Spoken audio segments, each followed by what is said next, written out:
Good evening. We are located at 60 Willow Street, North Andover. It's the Dow Chemical plant. The incident time was 2:28 this afternoon, when first arriving units found multiple victims from an unknown chemical reaction in one of the laboratories in this facility. North Andover Fire Department and area fire departments transported 4 victims to Lawrence General Hospital. Subsequently, 3 of these victims have been transported to Boston hospitals for further treatment. North Andover Fire Department activated the regional hazmat system at a Tier 3 level, which brought approximately 40 hazmat techs to the scene. In addition, the State Police Bomb Squad assigned to the Office of the State Fire Marshal is also on scene, working concurrently and jointly with the hazmat team and Dow Chemical personnel.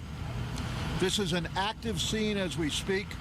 During this current operational period, we are stabilizing the ongoing processes, eliminating any future hazards, and will begin an investigation following the confirmation that the area is secure.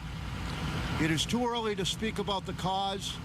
In addition to North Andover Fire Department, mutual aid departments in the surrounding areas, North Andover Police Department, DEP, OSHA, MEMA are on scene, and I have made notification to the U.S. Federal Chemical Safety Bureau Board in Washington, D.C.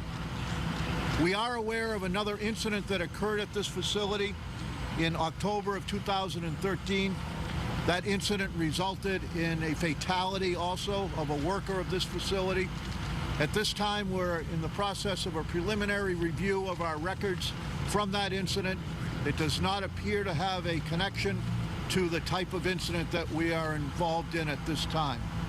As we move forward in this investigation over the next coming days, we will be doing a forensic review of the requirements of Dow Chemical at this plant in regard to our state fire code and other applicable codes. But at this time, we're focused exclusively on the mitigation and stabilization. It's also fair to say at this time that no residents in the area, no persons outside of that facility are in any danger at this time.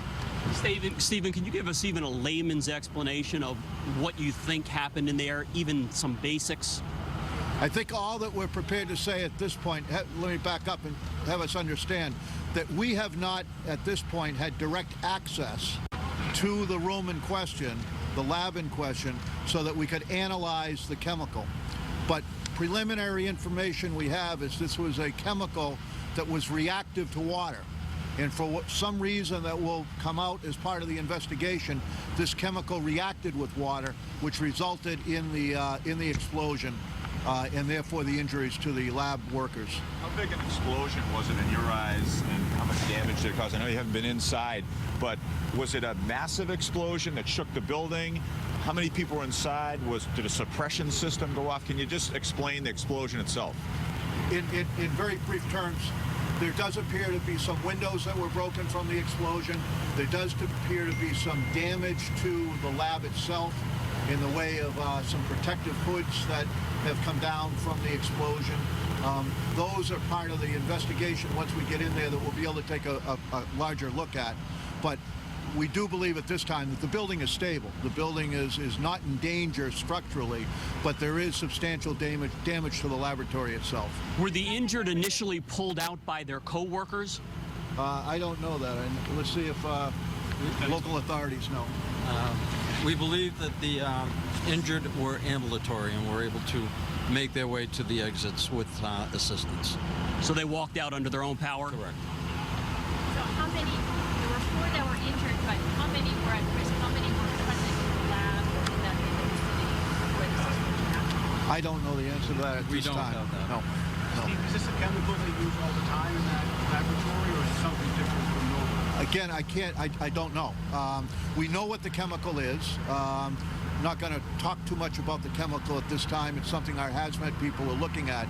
But the fact is that because this is in a laboratory, I make the assumption it's a chemical that they use for some type of process. But beyond that, we can't say much about it.